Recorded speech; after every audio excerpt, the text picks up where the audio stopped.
I'm Ariane. Nice to meet you. Nice to meet you too. So, we're going to talk about episode nine.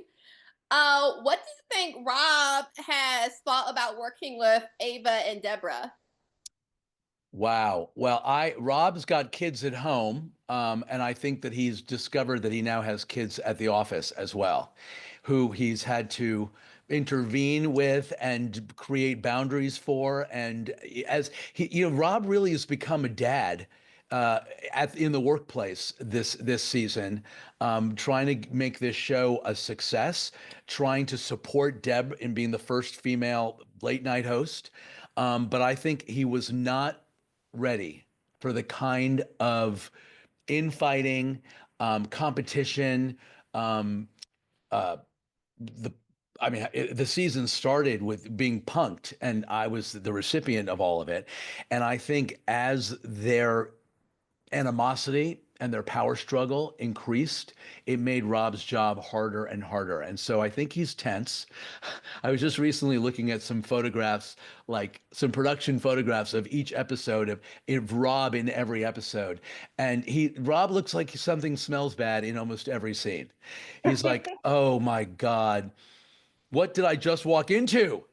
So, and then of course last week, we got to see a win, and I think it feels well deserved. So, I think as Rob is a very serious and stressed out individual who has had to manage parenting these two personalities, I think we're now getting to see a little bit of the fruits of his labor pay off. Yes. Do you think Rob thinks that Deborah should have edited out the joke? And then do you think, as yourself, Dan thinks she should have edited out the joke about Snapchat? Oh, wow, that's a really good question. I I do actually think this may not be politically correct, but the show that, well, I'm going to speak as Rob first, but I kind of don't disagree with Rob. When a show is owned by a company, when it's being paid for by a company, it's not your own one-woman show that you're putting up with your own money. You are in service to a bigger machine, and Mhm. that machine is in service to an even bigger machine. Whether we Mhm. like it or not, that's how it works. So it's very interconnected. And when something that sort of flagrant and huge and potentially explosive can come out on a show like that, I think it serves everybody, including the artist in that moment, to not air that dirty laundry on a platform like that. So I definitely think Rob was getting the orders from upstairs, and Rob's job is to keep his job so that he can raise his family. Sometimes it comes down to those things. Um, just because you have a platform, just because you have access, doesn't mean that you can use every single platform to say whatever you want or do whatever you want. That's why people have personal social media. You can say whatever, you can get canceled on your phone, but don't get canceled on the show. So I hate when people get away with being awful. I mean, that's the truth. And we have to call people out for who they are and what they are, but there's a time and place. Yes, I can see that point of view. Do you think Ava was naive to think that she could talk to an old coworker about the story at this bar in the city that she lives in the industry that she works in? That's a good question, whether or not, I don't know whether naive is the word. So I'm going to say no. I don't think she was naive. I think Ava, like many young people, are like, I think she knew what she was doing. I think she is uh what's the word? She's a rabble raiser. Like she believes deeply in her values. She knows what she wants to make. And I think she talks to the people who she trusts, who are smart, who she thinks are going to agree with her, to try to get some traction for what is the right. I mean, the truth is, I'm with Ava. I mean, as Dan, I think the show should be smarter. I think it should be more elevated. I think as Dan, we should bring late night and the whole season she was trying to make the show something different and something out of the box. And I think we were being pressured to make it something that would work for everybody.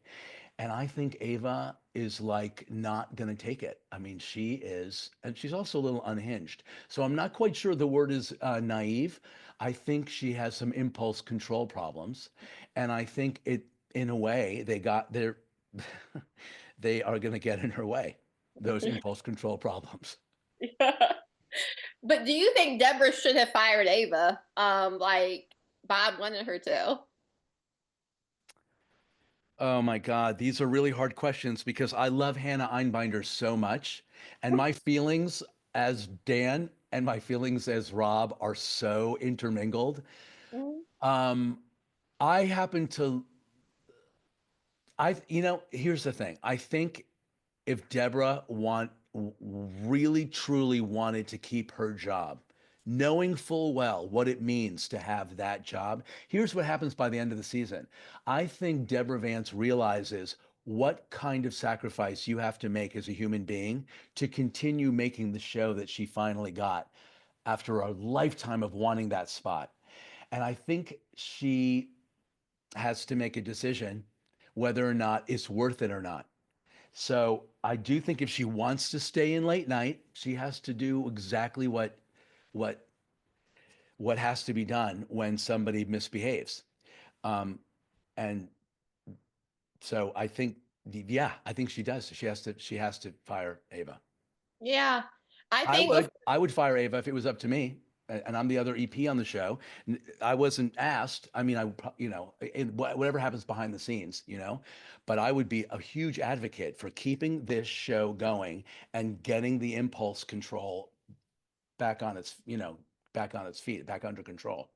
yeah, because part of me thinks Ava doesn't want this particular job. She doesn't. And that's fine. That's Um, fine. She so don't resents work it. here. She Yeah. resents it. I don't want to make McDonald. She's like, I want to make, farm fresh, and I want to be at an organic fruit stand and I'm working at McDonald's. And it's like, all right, that's okay. Go work at a fruit stand. But we're making McDonald's here. So get on board. Yes. And I feel like Winnie kind of talks about that in her own way. And I then know. Deborah talks about that in her own way, that the dream changed and she doesn't, her idea of art and commerce isn't what she wanted anymore. Um, Deborah talks a little bit about in the beginning, which I think is so funny, when they ask, like, what is something that you want to tell little girls? And she's just like, if the dressing is white, then it's not healthy. What is like a piece of irreverent advice that you would want to tell people that people should know? Oh my God. A piece of irreverent advice. Yes. Um, Carry wipes and put tape over your mouth. When sleeping or just in No, general? no, in general, I'm being Yeah. metaphorical. On the Yeah. one hand, have something with you at all times to clean up your messes, and also shut your pie hole. Because I too have impulse control problems, and those of us who have phones and feel like we can do and say and take pictures of whatever we want and make jokes about people, and the world is a scary place now. We need to carry wipes and shut our mouths. So that's my irreverent advice. Yes. Yes. And if you couldn't work for 18 months, what would you do? Oh my God. If I couldn't work for 18 months, well, you're describing the pandemic. Yeah. And slash the strike. This is kind of had happened to you It before. has absolutely happened to me. I mean, if you add the pandemic to the strike, I was not really able to work for many more months than 18 months, but it was Yes. about 18 months. And it really became a time to become more introspective, to write more, to bake more, to play more. I think it's an opportunity to explore the things that you always wished you could do, but work was the reason why you couldn't.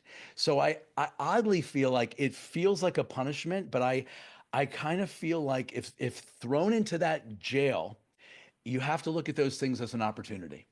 Yes. Awesome. Well, thank you. I have to go collect my wipes and my tape. Yeah. So I will go do that. But I cannot wait to talk to you in the future about hacks and future projects. Likewise, I hope so. Okay, awesome. Thank you so much. Thank you. Okay, bye.